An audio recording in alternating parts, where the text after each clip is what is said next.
Hello friends, welcome to our YouTube channel civil services dream. तो friends, आज की इस वीडियो में हम लोग यूपीपीसीएस 2021 की टेस्ट सीरीज़ में टेस्ट 74 सॉल्व करेंगे। ठीक है, इसमें हम इन्वायरमेंट के क्वेश्चंस देखेंगे, काफ़ी अच्छे इंपॉर्टेंट क्वेश्चंस हैं। तो आइए देखते हैं। फर्स्ट क्वेश्चन देखिए, इसमें है सामान्यतः पर्यावरण को निम्न प्रकार से वर्गीकृत किया जा सकता है। निम्नलिखित में से कौन सा एक वर्गीकरण का अंश नहीं है? तो ऑप्शन देखिए, परिचालन पर्यावरण, भौतिक पर्यावरण, सांस्कृतिक पर्यावरण, जैविक पर्यावरण। इन चारों में हमें ये बताना है कौन सा एक जो वर्गीकरण है पर्यावरण का, वो पर्यावरण के वर्गीकरण का अंश नहीं है।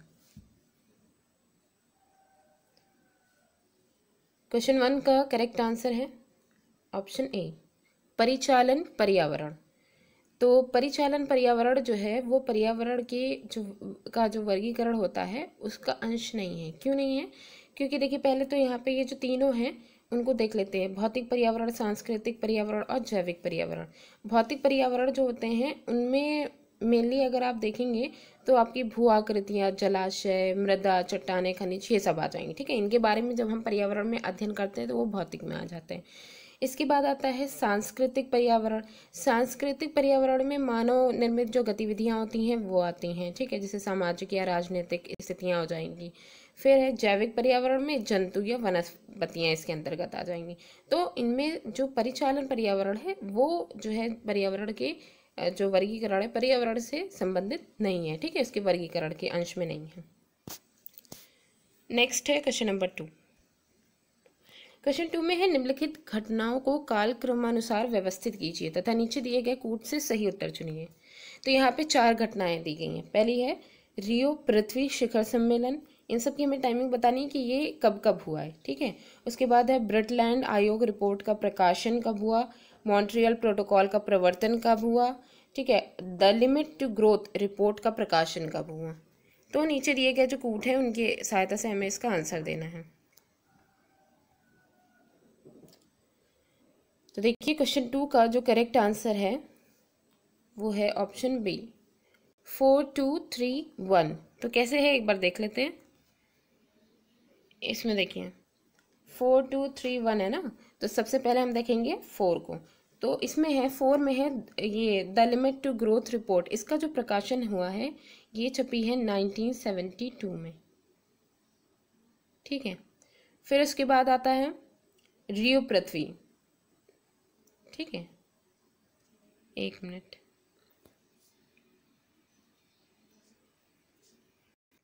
सेकेंड नंबर पे क्या है? सेकेंड नंबर पे है हमारा ब्रिटलैंड आयोग रिपोर्ट का प्रकाशन। ठीक है, तो ये सेकेंड हो जाएगा। ये कब हुआ? ब्रिटलैंड आयोग की जो रिपोर्ट थी इसका प्रकाशन हुआ है अप्रैल 1987। अप्रैल 1987 में हुआ है। फिर इसके बाद आता है मॉन्ट्रियल प्रोटोकॉल का प्रवर्तन। ये हुआ है सितंबर 1987। सितंबर 1987 में मॉन्ट्रियल प्रोटोकॉल का प्रवर्तन हुआ। इसके बाद लास्ट में है रियो पृथ्वी शिखर सम्मेलन, जो कि है जून 1992 में। ठीक, तो यहाँ पे देखिएगा सबसे पहले क्या है, the limit to growth report का प्रकाशन 1972 में है, ये सबसे पहले है। उसके बाद ब्रिटलैंड आयोग ये अप्रैल 1987 में। ठीक है, फिर मॉन्ट्रियल प्रोटोकॉल सितंबर 1987 में। उसके बाद लास्ट में जून 1992 में रियो पृथ्वी शिखर सम्मेलन है। तो करेक्ट आंसर है ऑप्शन बी, 4231। ठीक, नेक्स्ट क्वेश्चन, क्वेश्चन नंबर 3 में देखिए, इसमें है निम्नलिखित पर विचार कीजिए। यहाँ पे 4 आपको जो है एक घटनाएं एक तरीके से देखें।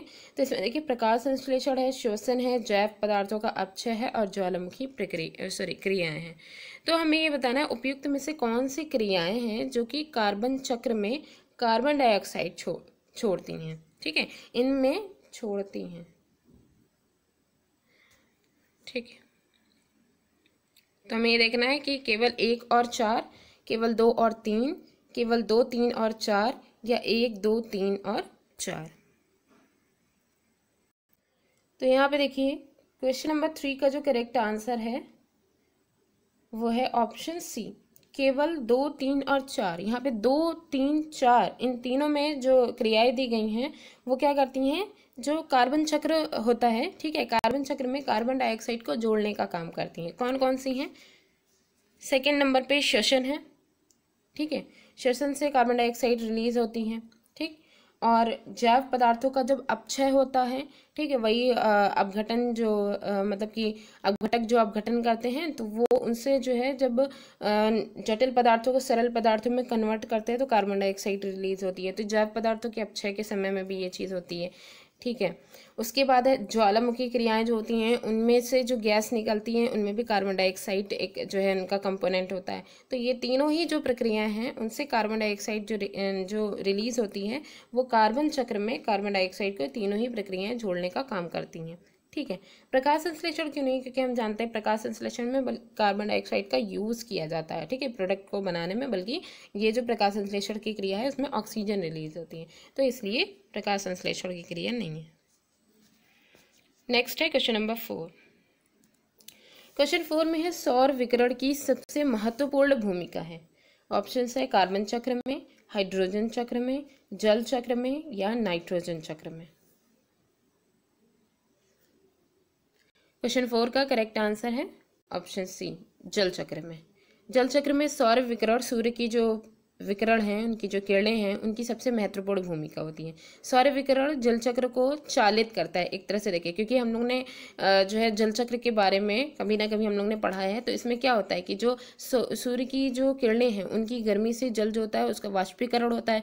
फिर वाष्पीकरण के बाद ही जो है ये जब जो भाप बन करके पानी जो है वो भाप बन करके जब ऊपर उठता है, वो ठंडी होने के बाद ड्रॉपलेट में कन्वर्ट होने के बाद फिर वो जो है जो वो बूंदें जब भारी हो जाती हैं तो फिर वापस से वर्षा के रूप में पृथ्वी पर आ जाती हैं। तो इनका जो मेन सोर्स है वो क्या है? सूर्य का विकिरण है, ठीक है। तो इसीलिए, और यहाँ पे देखिए कि जल चक्र जो है वो हाइड्रोस्फीयर में जल की विभिन्न गतिविधियों को भी दर्शाता है, ठीक है। तो इसलिए जल चक्र में सौर विकिरण जो है एक महत्वपूर्ण भूमिका निभाता है। नेक्स्ट है क्वेश्चन नंबर 5। क्वेश्चन 5 में है कई प्रतिरोपित पौधे इसलिए नहीं बढ़ते हैं क्योंकि नई मिट्टी में ईस्ट खनिज पदार्थ नहीं रहते हैं। अधिकांश मूलरोम नई मिट्टी को अधिक सख्ती से जकड़ लेते हैं। प्रतिरोपण के दौरान अधिकांश मूलरोम नष्ट हो जाते हैं और प्रतिरोपण के दौरान पत्तियां क्षतिग्रस्त हो जाती हैं। क्वेश्चन 5 का करेक्ट आंसर है ऑप्शन सी, प्रतिरोपण के दौरान अधिकांश मूलरोम नष्ट हो जाते हैं। प्रतिरोपण जब जो पौधे हैं उनकी प्रतिरूप को, नए अलग एक जो है उनके प्रतिरूप को, उनकी कॉपी को या फिर उनका मॉडल बनाना, ठीक है। तो एक तरीके से उनके जैसे रूप के कई सारे पौधों की तैयारी अगर हमें करनी है तो उसमें होता क्या है कि जब भी प्रतिरोपित पौधे जो है उनकी पूरी जो भी सीरीज है वो जब लगाई जाती है तो उनके जो मूल रोम होते हैं, ठीक है, पौधों के अधिकांश मूल रोम प्रतिरोपण के कारण नष्ट हो जाते हैं। इसलिए कई प्रतिरोपित पौधों में वृद्धि नहीं होती है। जब मूल रोम ही मेन जो ग्रोथ है उसके लिए रिस्पॉन्सिबल होते हैं, तो जब वो वही नष्ट हो जाते हैं तो पौधों की वृद्धि जो है वो रुक जाती है, ठीक है, कई सारे पौधों में। खेतों में उर्वरकों का प्रयोग करने पर यदि शीघ्र ही अधिक जल से खेतों की सिंचाई, ये इसका कारण क्या होता है ये भी हम देख लें कि जो खेत हैं उनमें हम लोग क्या करते हैं, उर्वरक का यूज़ करते हैं, ठीक है, फर्टिलाइजर्स का। उनका प्रयोग करने पर यदि शीघ्र ही जल से खेतों की सिंचाई नहीं की जाए तो मृदा विलयन की जो सांद्रता है, ठीक है, वो अधिक हो जाए, कंसंट्रेशन उसका जो है बहुत अधिक हो जाएगा। इससे जल में जो जड़ के जो मूल रोम होते हैं उनके द्वारा जल का अवशोषण कठिन हो जाएगा, जिससे पौधे मुरझा जाते हैं, ठीक है। तो ये सारे कई जो है कारण हैं जिनकी वजह से जब प्रतिरोपण होता है तो उनके दौरान जब अधिकांश मूल रोम नष्ट हो जाते हैं, मूल रोम ही वृद्धि के कारण बनते हैं, तो फिर उसके बाद पौधों की वृद्धि रुक जाती है, ठीक। नेक्स्ट है क्वेश्चन नंबर 6। क्वेश्चन 6 में है धारणीय कृषि का अर्थ है। ऑप्शंस हैं आत्मनिर्भरता, विश्व व्यापार संगठन के मानकों के अंतर्गत कृषि निर्यात तथा आयात कर सकना, भूमि का इस प्रकार प्रयोग कि उसकी गुणवत्ता अच्छी बनी रहे, कृषि प्रयोग हेतु अप्रयुक्त भूमि को प्रयोग में लाना। क्वेश्चन 6 का करेक्ट आंसर है ऑप्शन सी, भूमि का इस प्रकार प्रयोग कि उसकी गुणवत्ता अक्षुण्ण बनी रहे। यहाँ पे है अक्षुण्ण। ठीक, ये तो इसका मतलब ये होता है कि भूमि को हम लोग इस तरीके से इसका यूज़ करें कि अक्षुण्ण बनी रहे, मतलब वो डैमेज ना हो, एक काम भी हो जाए और भूमि का जो है कुछ भी पार्ट उसका मतलब वो डैमेज ना हो, उसकी उर्वरकता भी बनी रहे, सब कुछ बनी रहे। ठीक है, तो ये है धारणीय कृषि, सस्टेनेबल एग्रीकल्चर जो होता है उसके अंतर्गत ये चीज़ आती है। उसको मेनली जो भूमि है उसका प्रयोग करते समय में इसका जो इसकी जो क्वालिटी है, गुणवत्ता है, वो भी लंबे समय तक के बनी रहे, इस कृषि के अंतर्गत ये सारी चीज़ें हैं। ठीक है, नेक्स्ट है क्वेश्चन नंबर 7।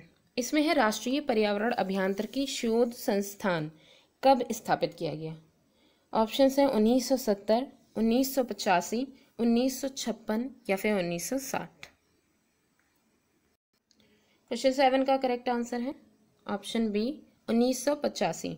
राष्ट्रीय पर्यावरण अभियांत्रिकी शोध संस्थान, जिसे हम नीरी कहते हैं, national environment engineering research institute.